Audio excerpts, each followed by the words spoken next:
What's going on, everyone? I'm starting the vlog here on the rooftop of our hotel, and it is quite a view.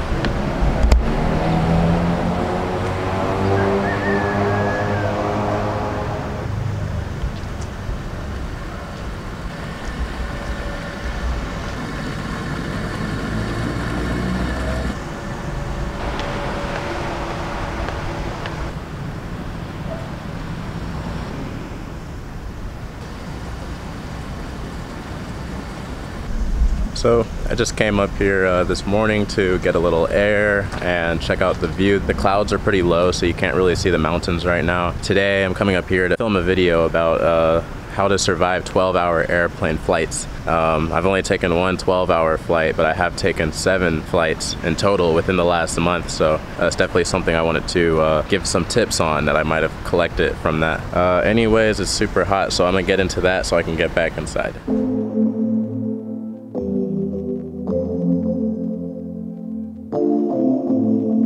Hey, what's going on, everyone?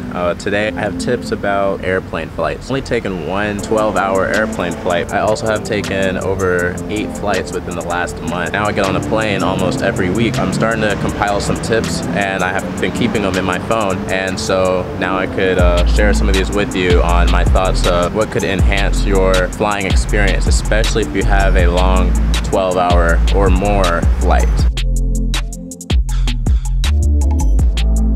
Number 1, I thought this one was kind of cool, but I think it does work. Airplane turbulence can be used to put you to sleep. Now, if you want to take advantage of this in a kind of weird and strategic way, if you sit towards the back of the plane, from the tail of the plane, you'll kind of get a nice swooing motion. And at least for me, that kind of helped put me to sleep. It was probably better than anything else, better than the neck pillow, everything to put me to sleep was the swaying of the plane. I do like that as a recommendation. It's just something interesting to try if you want to sit towards the back of the plane or if you have a seat towards the back. Number 2, maximize your wine and snack refills. There's some strategic ways that you can get more snacks and food than you're, I guess, supposed to get. But basically, the drink cart comes around once. They're gonna get your orders. Go ahead and get what you want then. But then go ahead when they come back for the second round to get anyone that they might have missed the first time. Get your refill then. Don't get your refill too late, so go ahead and drink what you have, whether it's juice or wine, whatever. Or when they bring the trash cart to come pick up the trash, you can also get a refill then because they're gonna bring the cart with the drinks on it. So if you're doing wine, juice, whatever, you can get a bunch of refills very quickly so you can get nice and filled up and then go take your nap. It just helps maximize time and maybe get you some extra snacks. Tip number 3, I would just say I personally had completely underrated neck pillows. I do highly recommend neck pillows now. If you have a long flight, especially 12 hours, it's the best investment you could do. It's cheaper than upgrading to first class for your comfort. Get a really nice neck pillow, one that's preferably memory foam. Just the nicest neck pillow you can get. It's a great investment. Just comfort's going to be one of your largest obstacles in a 12-hour flight, and even the other flights, even if they're shorter. So just something to keep in mind. Number 4, disposable toothbrushes. So you can get packs of maybe 20, 50 disposable toothbrushes, and these things actually work wonders. They're very cheap, and it can keep you fresh during your flight. So you have a long flight, 12-hour flight or more, you don't want to have a not so fresh mouth. After that time starts to build up, you're going to want to stay fresh. It's just going to drive you crazy if you feel like you need to brush your teeth but you can't. You're going to be in an airport, and then you're going to be in a short flight, and then maybe a connecting flight, and then a 12-hour flight, and then another connecting flight. It's just really helpful to have some disposable toothbrushes on hand. So they're just usually plastic, they don't need water, they have toothpaste already built in, and you can just do what you do and throw it away. And it costs maybe like 50 cents, so it's definitely a good investment to take disposable toothbrushes. All right, the sun is kicking. Number 5.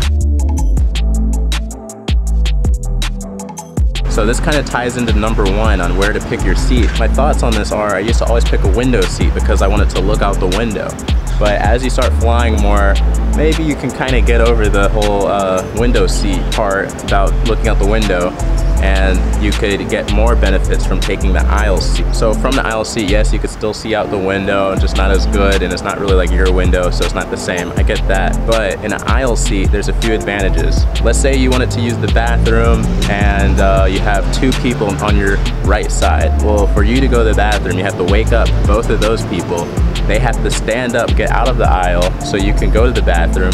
But wait, they can't sit back down and continue their nap until you're done using the bathroom, so you can re-enter and then they can sit back down. I like to be as comfortable as possible on the flight, so if I want to go to the bathroom 3 times in 1 hour because I'm just snacking away, then fine, I want to be able to do that without completely disrupting everyone in my row. So it's just a little tip. You have quick access to the bathroom. Along with that, I choose aisle seats that are maybe 4 or 5 seats from any bathroom, whether it's the front of the plane, the middle, or the back. I try to choose maybe about 3 or 4 seats from the bathroom in the aisle. So then it's like I have my personal, no one on one side, so I have extra leg room on the one side, and a bathroom just steps away that I can use whenever I want without really disturbing anybody. Number 6. So I've done this one in the past and it worked out really well, so I actually tried it again. Take a connecting flight that you weren't expecting. That actually helps a lot with added benefit of further travel. Let's say you can take a 8-hour layover somewhere in between. If you have interest of going there and you don't have anywhere you're obligated to go immediately in another destination, then it's very beneficial just to be able to stop and take a day trip, especially on these longer flights, maybe 12 hours or so. You know, sometimes you just want to stretch your legs. So it serves the purpose of being able to stretch your legs, also being able to go see a city that you hadn't really planned for, and it's included in your trip, and you can actually usually get a cheaper ticket as well, so you can use the savings on that ticket to go explore that city. When I went to China for 1 day, it was just a long connecting flight, and I picked it on purpose because 1, it was cheaper, and 2, the direct flight to Thailand was much more expensive. So I got to spend the whole day in Hong Kong and it cost me less, and I had a whole bunch of fun being able to check it out. So definitely take advantage of connecting flights.